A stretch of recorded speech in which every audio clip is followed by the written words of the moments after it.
Okay, welcome to another episode of Take Flight Podcast. This is episode number 214. Before we get started, why don't we do a quick check-in? How is everybody doing? Let's start with P. How have you been? Yeah, energized as we sort of approach year end. Looking forward to sort of general year end reflections, and really looking forward to starting a whole new year. So I feel energized. Family's in a great position. I'm doing well, and a lot to celebrate this year. A lot to celebrate. So yeah, feeling great. I love that. Most people don't say energized going into the end of the year. They normally say they're tired, waiting to recharge. So you must be doing something right. I'm trying. Hey, sure. Shuel, how are you doing? You've had a big few weeks. How's it going? Good. Yeah, good. So I just want to shout out Daniel and Pabilo, and also Nathan Rose, who hopefully listens to this podcast, who came along for a recent awards night. It's a great milestone to celebrate with the family. ACG got nominated for our first ever award. Hopefully first of many. We didn't get the award on the night, but I think the night itself was a great night. Bringing out the podcast guys, a few of our partners, but most importantly, my mum and dad and brothers and their partners as well. So it was a great night. December, we've got a bit of travel planned for this month as well to close out the year strong. And yeah, it's been a great year overall. So I think similar to P, looking forward to closing this year and also starting the new year fresh, I would say. Bolu, how are you doing before maybe we go to Daniel to wrap up? I like the fact that you subtly put some traveling to close out December, like you haven't been traveling all year. I'm not sure how many how many countries have you been to this year? This year, yeah, I think this year we've hit like 13 or 14. A majority of them has been with my wife as well, which has been the first time for her. We've also attended 13 weddings as well this year, so it's been a very busy year. A lot of love being spread, but a nice way to close out as well. Nice. Myself, for some of the listeners, you probably noticed we haven't done any group episodes, or I haven't done any sort of take flight takeaway episodes. I've been away, was in Nigeria for personal reasons, but I got the opportunity to spend time with family, which is always great. Even though the occasion is not the best, but spending time with family is always a beautiful thing. I always say I hate that it always takes certain occasions for people to get together. Yeah. But as I was flying to Nigeria, it was funny because I got in the same flight with my mum, my brother, and my nephews. And my mum was like, "When was the last time we all got on a flight together?" And it was probably when I was in secondary school, when we've all been on a flight together. So it was a beautiful moment, beautiful experience, being surrounded by loved ones. Back to the UK now. I wish I stayed and done dirty December in Nigeria and then flown out to Ghana or somewhere like that. But when you're traveling with an expired passport, Nigerian passport, there's only so much you can do. And you always want to quickly get back into the country. But I would want to say just a big shout out to the three guys on the podcast for all your support in the last few weeks. A lot of family, friends who have been supportive throughout the last few weeks and months as well. Really appreciate it.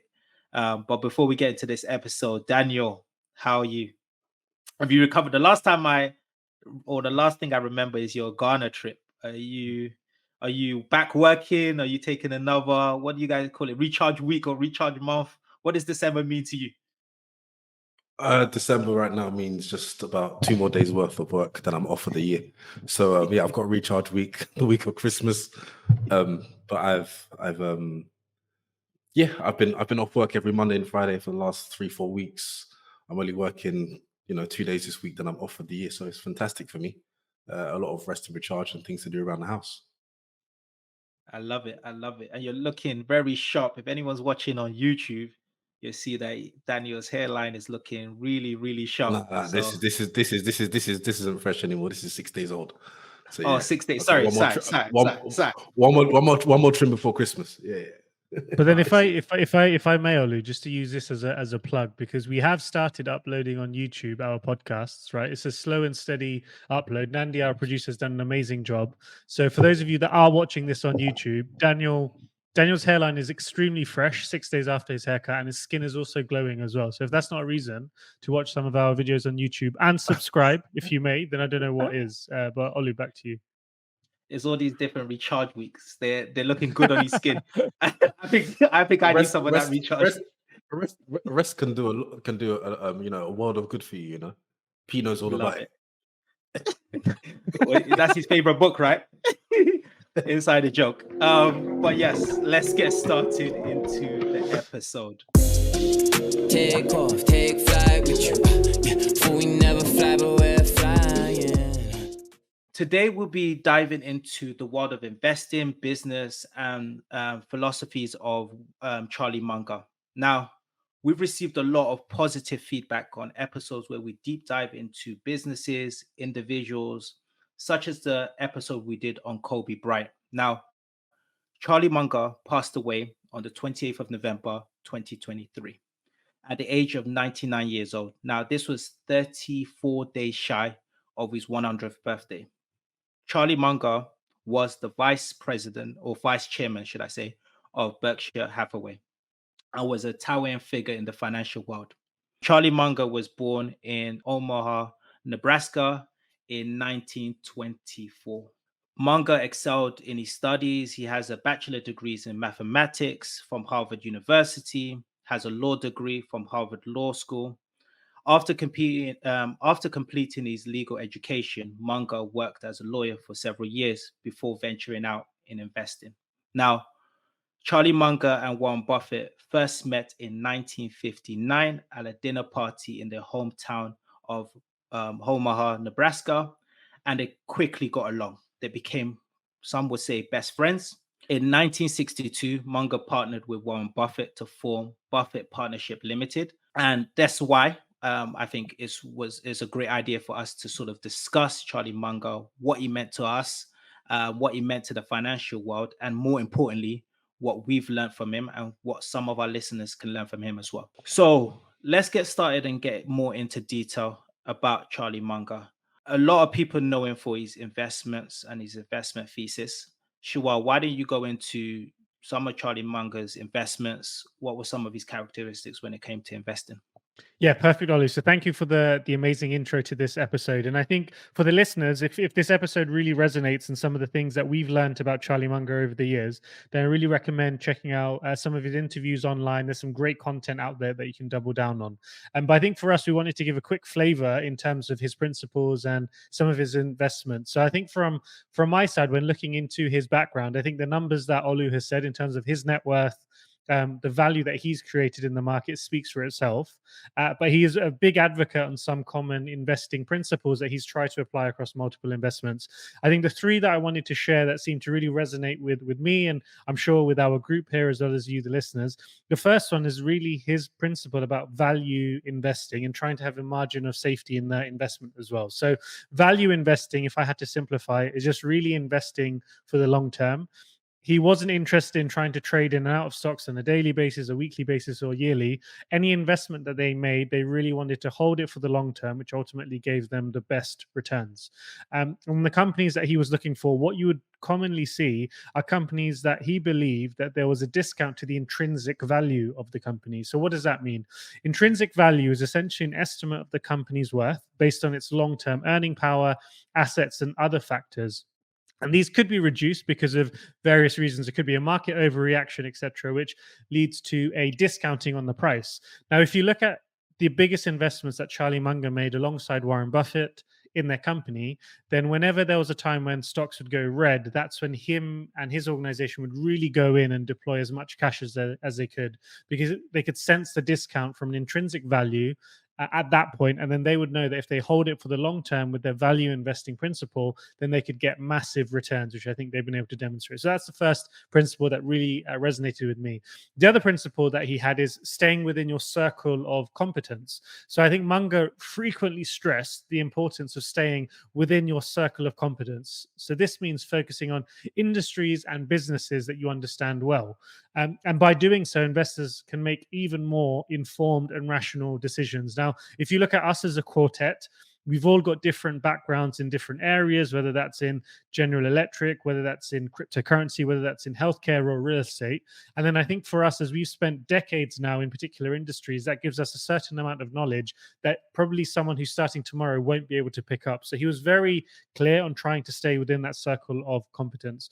I think the last one, which I really resonated with, and I think this is something that we can all speak to in our group, is having this application of lifelong learning and knowledge. So he was a strong advocate to always learn. Him and Warren Buffett would always talk about reading all the time and spending all their times reading company accounts, company performances, and that giving them the knowledge to invest really in a successful way, and also taking a multidisciplinary approach as well in their investing. So if you're interested in just real estate, he was also advocating to learn more about the economy, to learn more about central banking, to really have this full picture to ensure that what you're learning can be applied in the investment space. Now, I think if I had to summarize all that and give some examples of some of his best investments, the three that came to mind for me were Coca-Cola, American Express, and Bank of America. Now, these three investments were financially some of the most successful, but if you look at those, very common thread is that they are big brands, they're well known, and they had strong financials as well. And if you combine all the three of them with the value investing mindset, sticking within their area of expertise, and also applying a lifelong learning and knowledge approach that they had, this really led to some outsized returns. So I think they were all common takeaways that we can also apply in our own investing journey as well. I love that, Shawal. I think if I was to add a fourth one, I'd probably put Apple in there with sort of the investment. I think for me, just the fact that I believe their first investment in Apple was 2016, if I remember correctly. And I think sometimes is to imagine what 2016, how old would he have been in his 90s, right? In his early 90s, late 80s, to always have that mindset of learning about these technology companies, because I'm sure he probably didn't know what an iPhone was or Apple was when it first came out, but being able to, like you mentioned, see the value in the company, the intrinsic value. And I think at the time that they purchased it, him and Warren Buffett always say, we didn't really have a choice. Out of all those sort of tech companies, it had the lowest PE ratio, which is a way that a lot of people measure. And I like the conviction in terms of when they do see an opportunity, like you mentioned, they go heavily into it when it drops and they see value there and they hold it for the long term. And now they're reaping the benefits of that. That's absolutely fantastic. Thank you, Shuab, on that side. Pete, can you talk about, because every time people think about Charlie Munger, they obviously connect him to Warren Buffett. And I talked about their first interaction and how they met. But can you talk about importance of partnership, finding the right partnership along those lines? Yeah, sure. No, I think the listeners have already sort of, heard, you guys have provided some great insights already on Charlie Munger. He was very much the sort of unsung hero.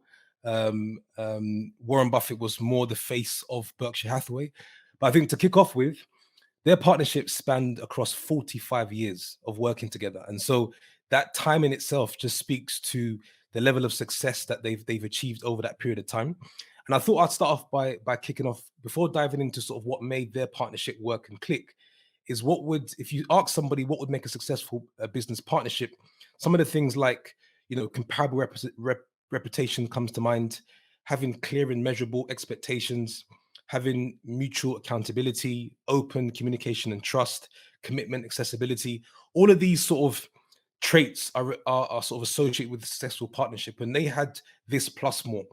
One thing I'd probably say coming into the partnership, which I think is very important, is that Charlie Munger came in, as you've mentioned, Olu, from a very well-decorated and established legal career, but also experience in actually building up his own investment company, which when they did sort of the compound annual growth return, it was actually performing better than Dow Jones. So he's come into a partnership with Warren Buffett with sort of, a very sharp mind and sort of investment, not just the legal aspect.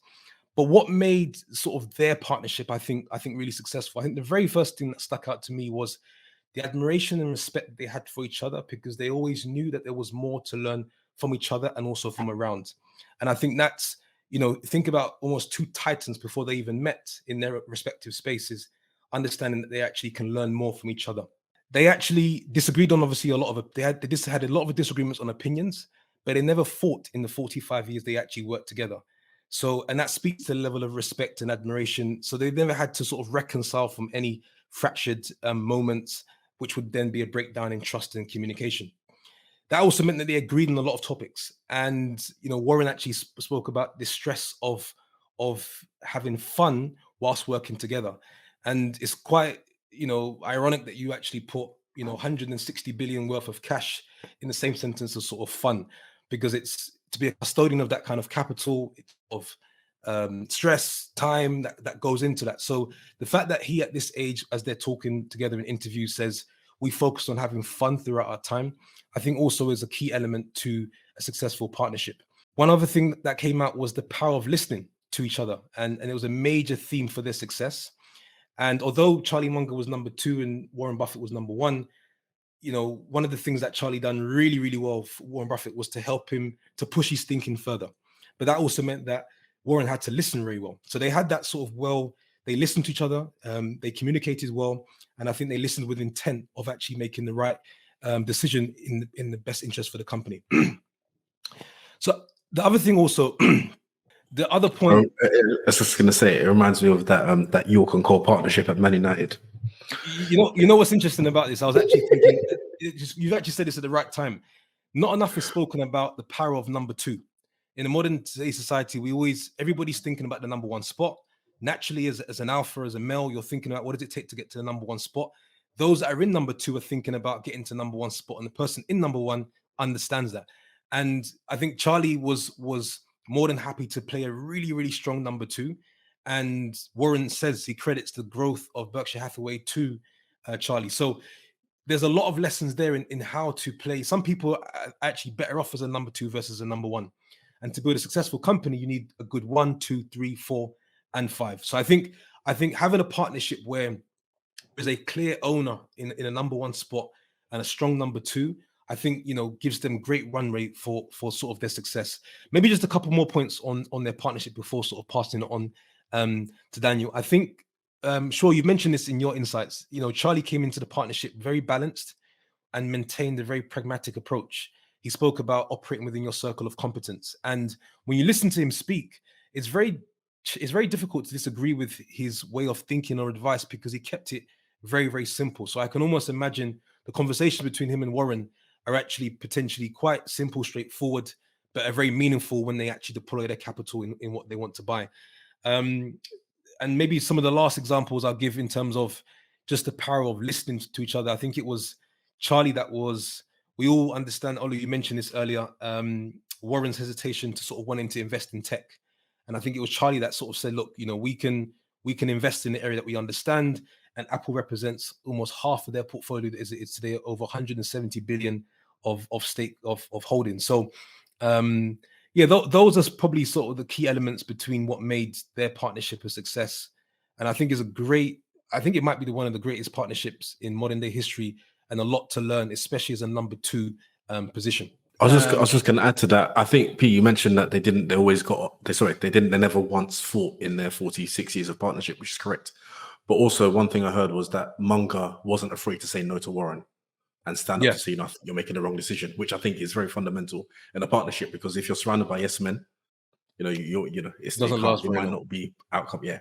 No, P, I like the way you phrased that, right? Because I don't think it's even debatable, would say that when it comes to the investing world, Charlie Munger was the best number 2 that ever existed in terms of playing that role, but also having a voice. Because especially when you see the shareholder meetings, right? It's going to always be iconic having both of them on stage, equally being asked questions, equally their opinions is valued, equally carrying so much weight, but being able to run a business in such a way where some marriages would hope for them that many years, right? Yeah. And not being able to argue at all. Yeah, it's very unique. But moving on, I think one of the questions that probably a lot of people are thinking, as we've mentioned all the great things about Charlie Munger, we've talked about how he was probably the best number 2 person. Daniel, why don't you talk about what this is going to mean to Berkshire Hathaway, just in general, right? This is probably a shakeup for the whole company. I think it's going to be, of course, be a big impact for every employee and everyone who interacted with Charlie. But I actually don't think it's going to have much of an impact on Berkshire as it will on Warren. Warren, this has been his right-hand man for 46 years. It's a very long time, over 4 decades.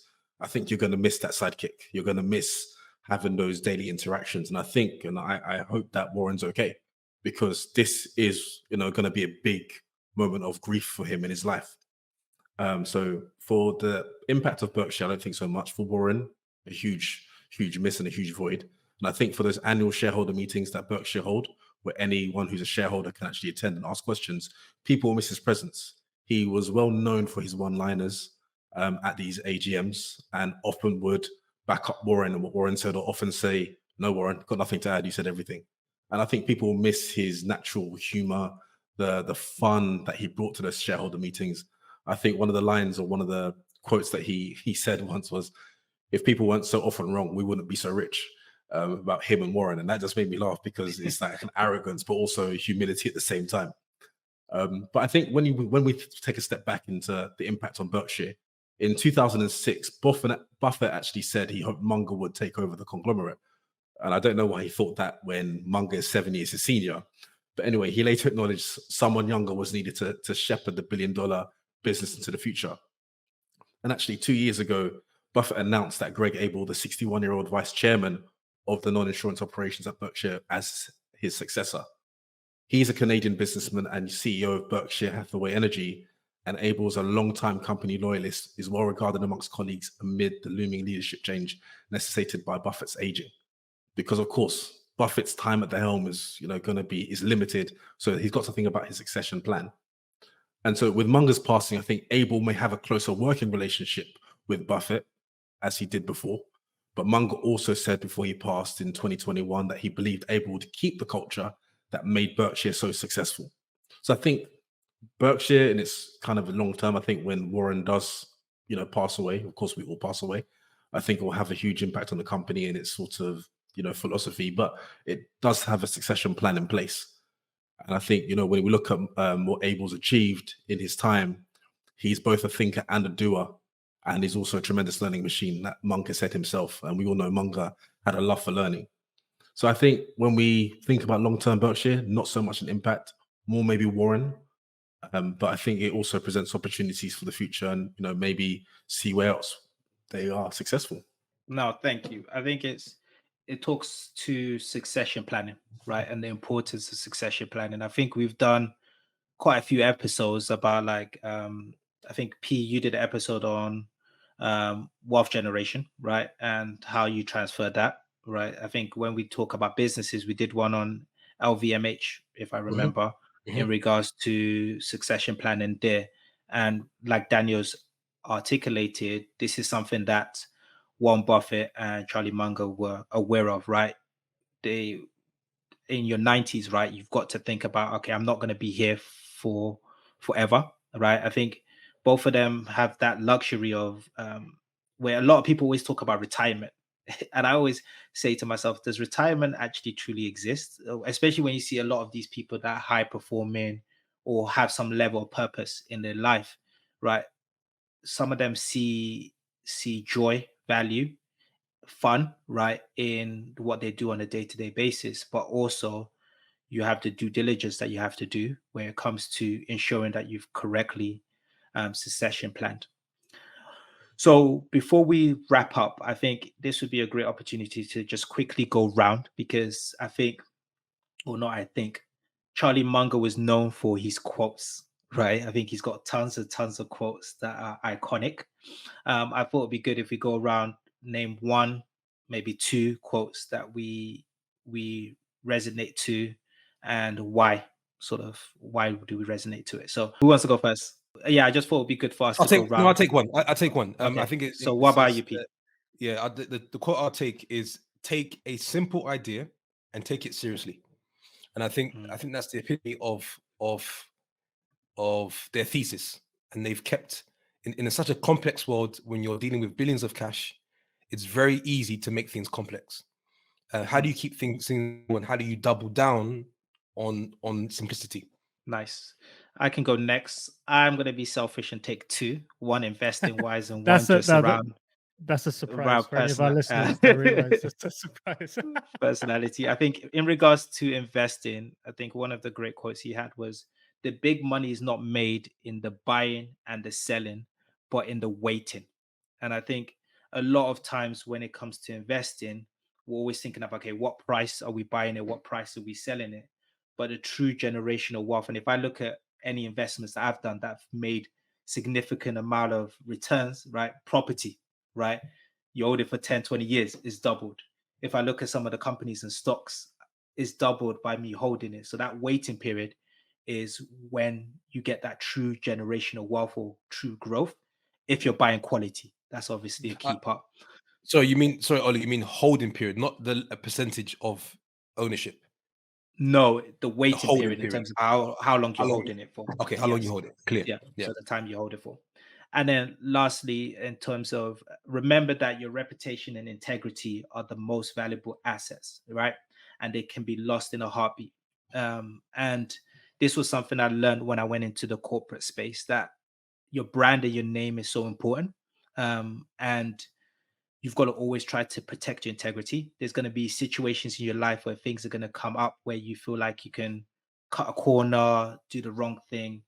But at the end of the day, holding your integrity will take you so much further than just that quick fix or quick recognition or quote unquote success, because people will remember how you treat them. People remember how you acted in certain situations. And I'm sure a lot of the value that Charlie Munger gained was because people trusted what he said, right? There's investors who will say something in front of TV and then pump it up stocks, and then all of a sudden the investors are losing a crazy amount of money and they're not going to last for the long period of time. So integrity and reputation is really important.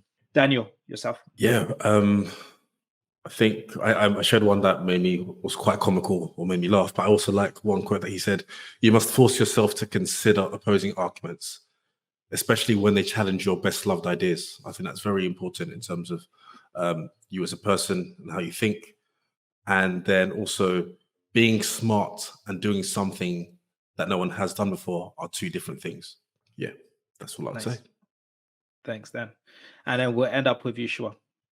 Yeah, I think I was looking through some of his quotes, and I think the ones that you guys have selected have definitely been some of the best ones. And I think just to make it a bit different, the way that I was thinking is the approach that he had. And one thing that came across very often is his curiosity. And I think this is something where if you apply a curious approach in whichever field you're in, rather than thinking that you know everything, but take this approach that even at the age of 90 plus, he was reading these company reports, reviewing companies, discussing with Warren, also happy to be wrong in some cases. This curious approach really led to outsized gains over time. So it's something that I see in all of you guys, and I'm sure in our listeners is something that they have a lot of curiosity as well. So it's just something to keep through our careers and not to get too comfortable with it. And I think he was a great demonstration of that. Thank you very much. I hope for our listeners, you've enjoyed this episode where we've deep dived into Charlie Munger. If you do have any questions, you know where to find us on Instagram, YouTube, and TikTok, I believe we're on as well. So all your Every main platform. platforms, every platform. So I'll pass it on to you, Daniel, to wrap us up. Well, you did all of it for me. So catch us next week for another episode of Take Flight Podcast. Until then, stay safe and God bless. Take off.